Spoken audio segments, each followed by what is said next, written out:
What's up guys, and welcome to a new episode of High Altitude Motorsports. As you can see, it has been a hectic couple of weeks. We got new lifts installed, we got a couple more lights added to the shop. I mean, everything's just moving and grooving craziness. So, in this episode, we are going to be working on C-Pink's F250. We're going to be doing a 5 to 6 inch Kelderman lift kit on this truck. It's going to be a lot of work. We already got the bed taken off. All it is 8 bolts. They pop the bed off. This allows us access to be installing all of our Kelderman brackets with ease in the rear. And yeah, it's going to be pretty sweet. We're going to get this done. And also, if you guys caught in the last video, good old MCLAREN 400 and I think it was almost 500 bucks. 500 bucks later, boom, we have tail lights that actually work now. There's no problems, all the bulbs work, so that's exciting. We also, tomorrow, we are getting protective film put on the fenders and bumper, and then after that process is finished, then this car is ready to wrap. The reason I kind of painted it, PPF'd it, and then I'm wrapping it is because when I do sell this car, I'm gonna pull the wrap off, and for the new owner to have fresh paint and PPF, it's gonna be a brand new car. Obviously, I'm gonna keep this car for a while, but just in the future, wanted to get everything done. So yeah, guys, it's gonna be a good week this week.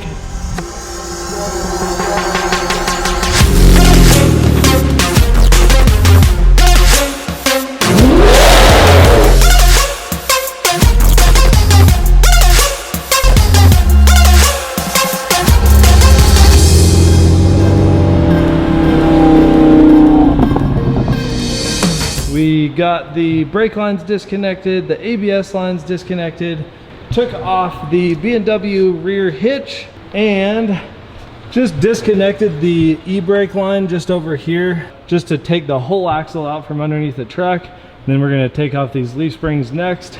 Got the drive shaft out. We left the wheels on. It's just kind of easier because we can still roll the axle around. So we're gonna go up with the lift and get these leaf springs out of here.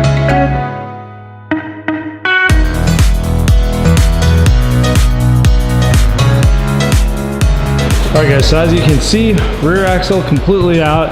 We got the leaf springs out on these. On this side, we have 2 options. The bolt runs from the tank side over. So what I just do is I just cut it and then order a new one from Ford instead of having to deal with dropping the tank, sliding that bolt out. Here's what the bolt looks like. Got the nut on this side and then just cut it off on this side. Slides right out. Way faster than dropping that tank. So as soon as we get our parts from Powder, both axles will be down and everything will be somewhat prepped. We also drilled and tapped our frame in the back. Right here, these 2 holes on each side, and then the sensor arm mounts to that. So both of those are done in the rear, and then we'll be working on the front. And then as soon as I get this reservoir out, I'm gonna drill and tap the frame for our front sensors as well.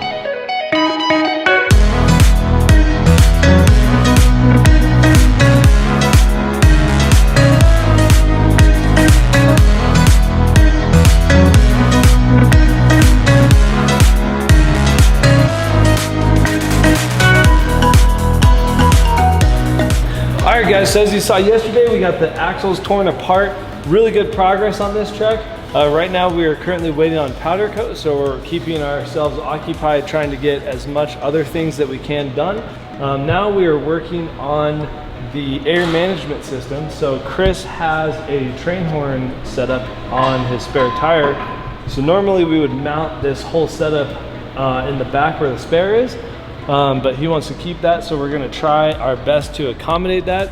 So right now, I'm working on kind of getting it mocked up to figure out exactly if this is gonna work. We're looking relatively good as far as everything goes. The only thing that is not looking good is where our drive shaft goes.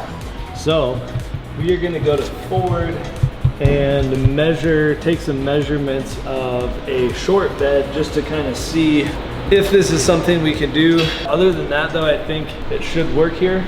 Guess what? We got all of Chris's powder coat in, so we are gonna be full force building this truck and trying to get it done as quickly as we possibly can, but working efficiently and making sure everything is done properly.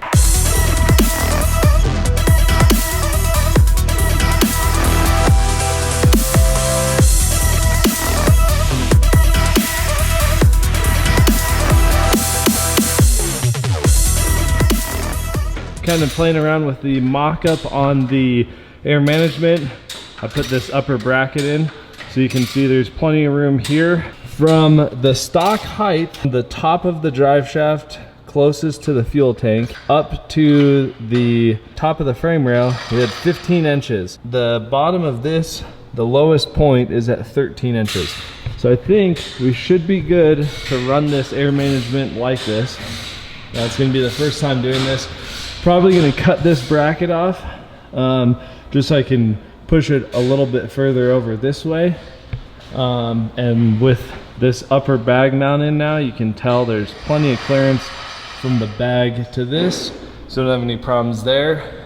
All right guys, so we are starting to get some of the stuff mounted up in the front axle. We got our lower bag mounts in, and they just have a bolt that goes into where the coil spring usually the lower mount is. There you drill a hole, 3/8 hole here, and then it goes also into the shock tab location.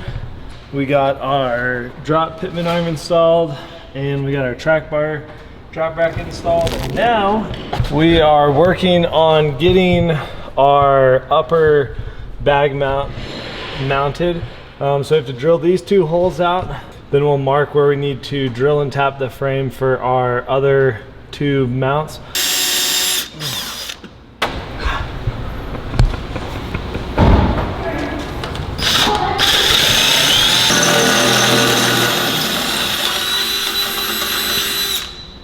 I don't know how I'm not freaking ripped from all this. So I'm gonna hold it up to exactly how it sits and then have it flat against the frame and as straight and centered as possible. And then I'm gonna take my Sharpie and mark these holes, and then I'm gonna pull this all down, drill and tap the frame for our other bolts, and then this upper bag mount will be fully mounted up.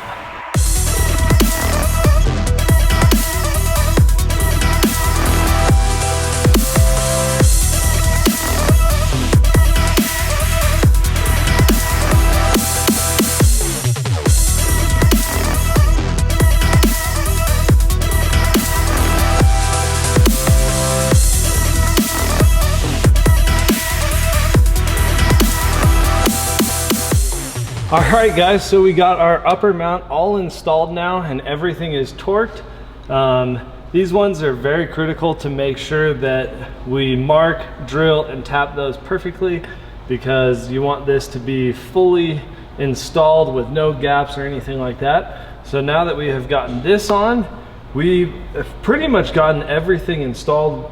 We're gonna get our radius arm drop brackets installed, and then we will hang our front shocks. And from there, this kit's basically, the front end's almost put fully back together as far as all the Kelderman brackets go.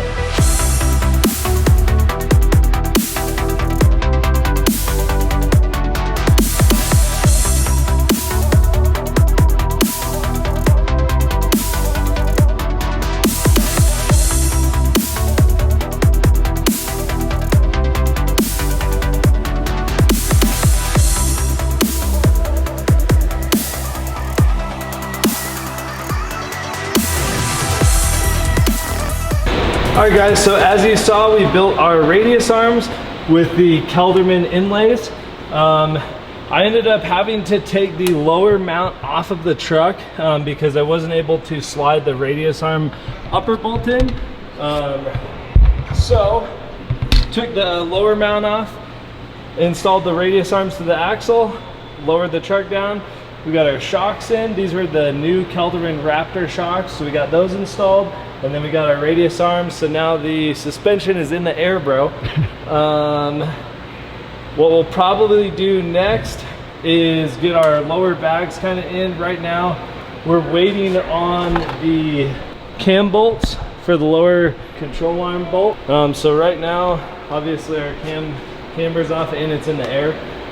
So we'll get these mounted up and airbags mounted up.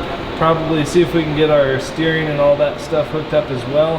Hoping to get the front pretty much completed today, and then start getting the majority of the stuff finished up on the rear as well. So really good progress so far.